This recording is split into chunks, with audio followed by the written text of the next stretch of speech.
Hello, good day. My name is Vanj Padilla, and today we're going to discuss about the freelancing business or the freelancing industry. And for starters, like us, we need to know and introduce and familiarize ourselves with the basics of freelancing. So the first question that we need to ask ourselves is, why do you want to become a freelancer? What made you decide to become a freelancer, and what are the odds of being a freelancer that you are willing to take risk?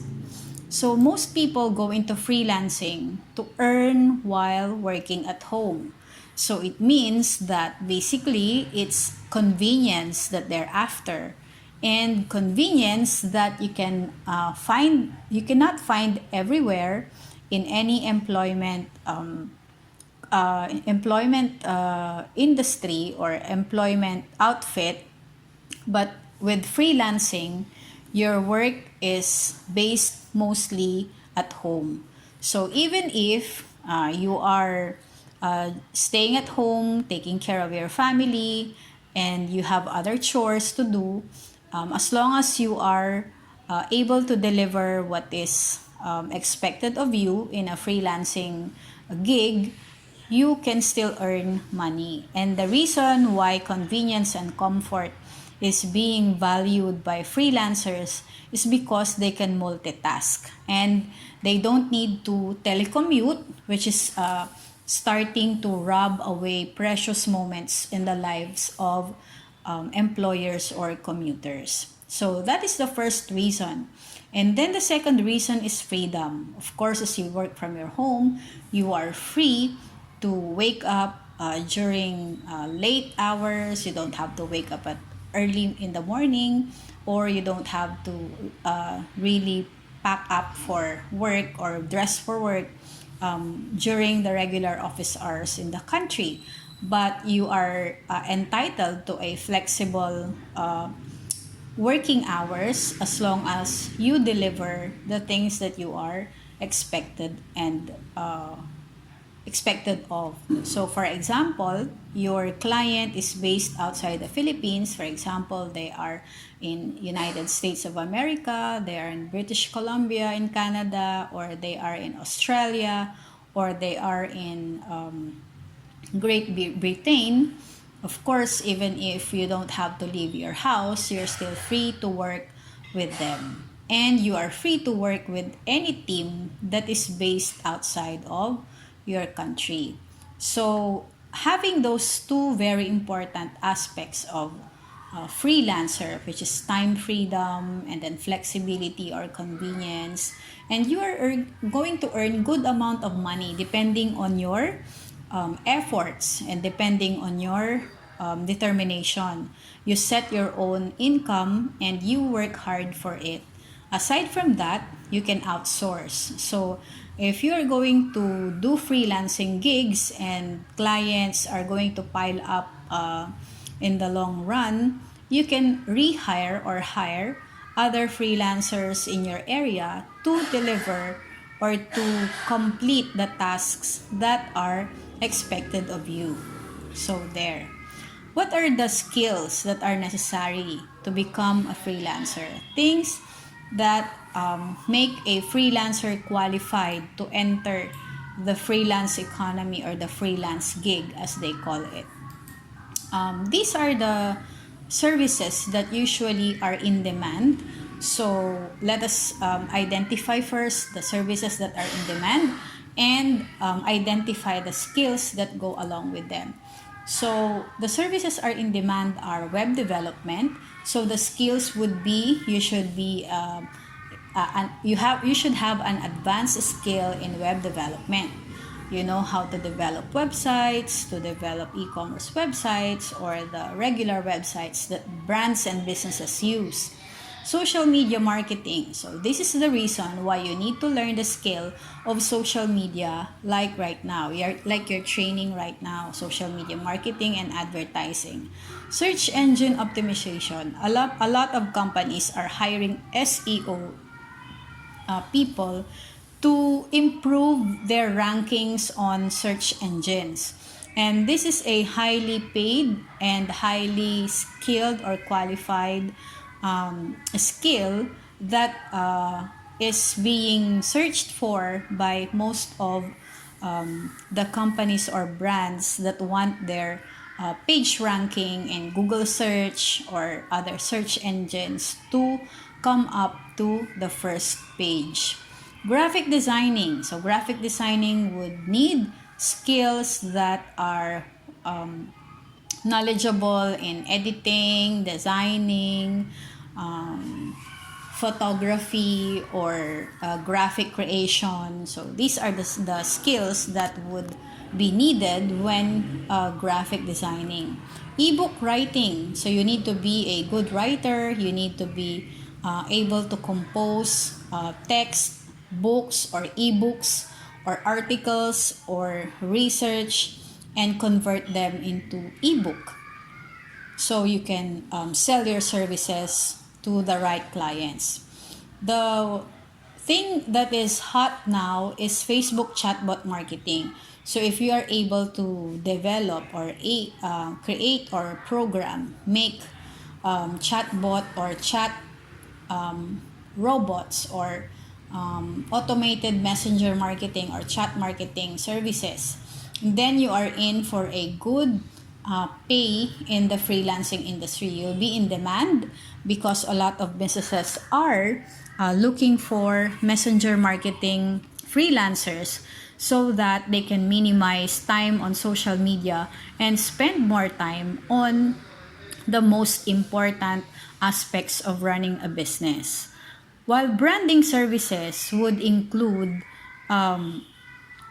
promotion, improving your brand presence, creating your logos and marketing materials or branding materials, that you will need to create an image on the internet, on the digital sphere, for existing or traditional business. So normally, this is digital branding, and digital branding can also extend up to offline branding. But for a lot of people and a lot of business owners, they want their brands to stand out on the internet. That's why they hire freelancers to handle or improve their branding on the internet.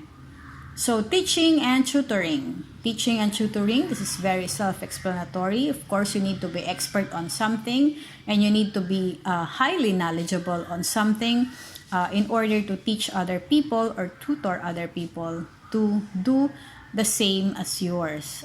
This is a very good skill to develop, and then you can earn good amount of money for teaching other people or training other people or tutoring other people to do the same.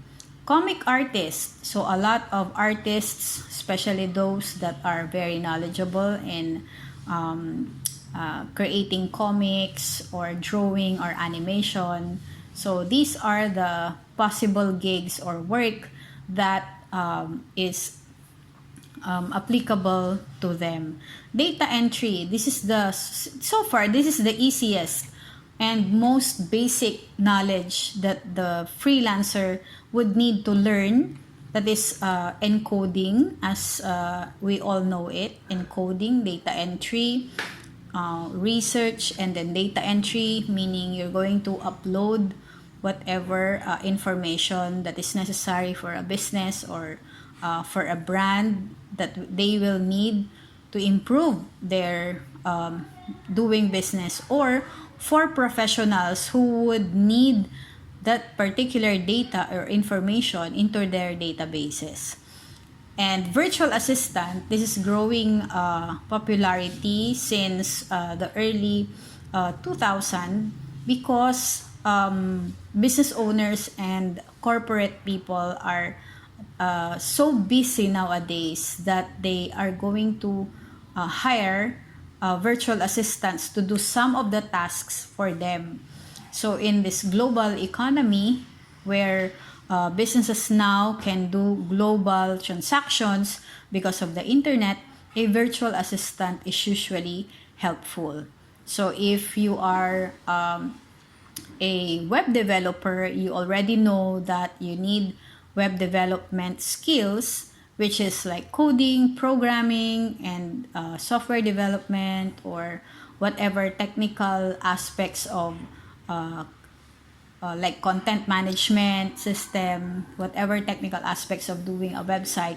You will also need to be a web designer. So a web designer takes charge of the user interface of the website and in charge of most of the visual aspects of the website. So these are the services that are in demand, and therefore if you have skills to most of these services that are in demand, you can easily find a client, and you will never run out of client, because these skills are a surefire hit to be hired that gets the freelancer hired if you already know most of the tasks or most of the skills. So, how do you prepare to become a freelancer? Paano ba naghahanda ang isang tao para maging freelancer? So, the first thing that you need to do is self-assessment. So, if you assess yourself, you need to know what you are best at, not just good at, the best at. Of course, every person is best or good at something. And you have to know deep inside you, you have to dig deep inside you and know what particular skill or particular tasks you are good at or you are expert with. And then you will be surprised as to how little experience you need to get in order to get started. So have not only a little faith, but have faith in your abilities, and these abilities will take you a long way. So you have to choose your craft. What are you good at in with all the services that I have mentioned? At least you will be able to know which of those particular skills you will need in order to excel as a freelancer. The second one is to create a brand. So if you decided to do freelancing, you need to create a brand for yourself. If you plan to succeed in the world of freelancing, you need to have your brand as a strong brand, and it will set you apart from the competition.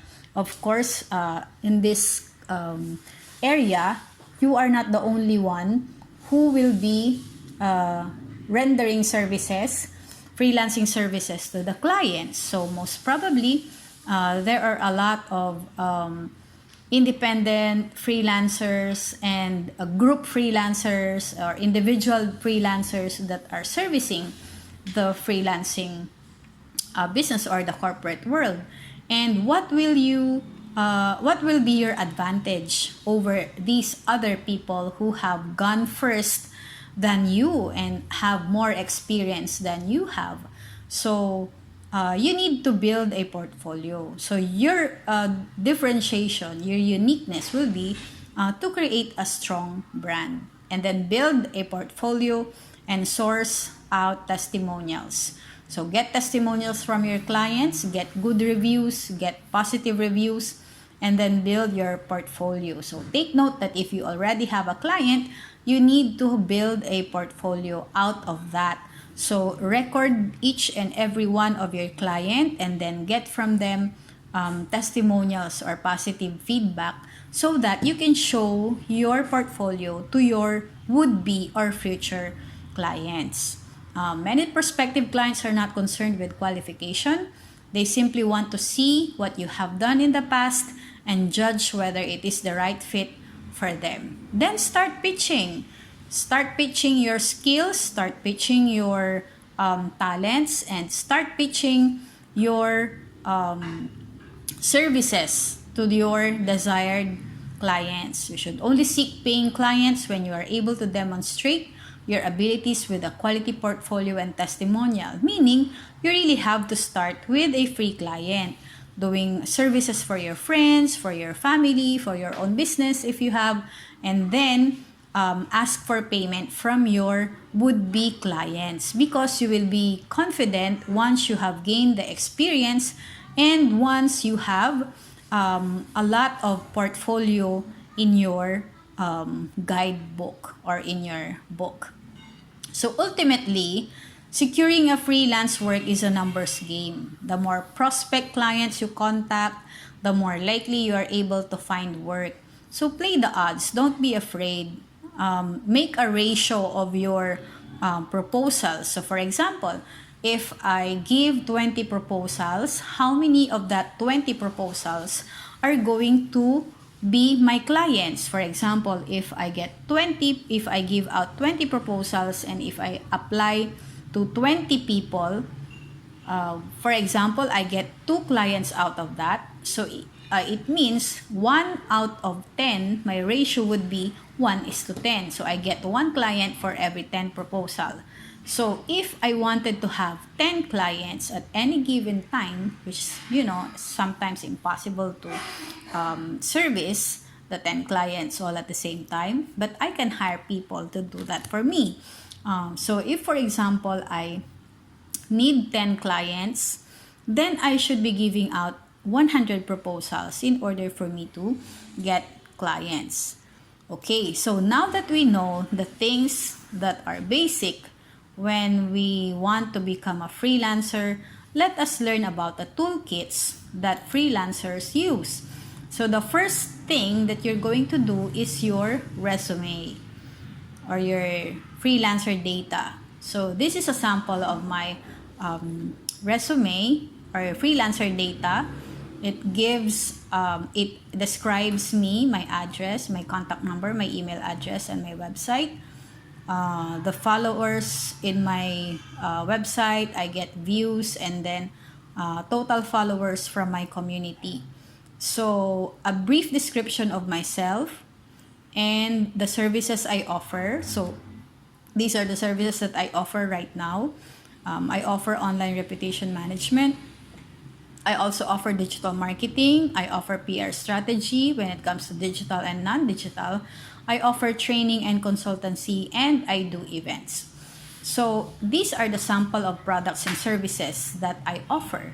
So online reputation management. So if you value your offline reputation, you will need to value your online reputation too. You need to monitor conversations, protect your integrity, and defend against attacks. So for ORM, my basic fee would be 5,000, the intermediate is 8,000, and the advanced is 10,000.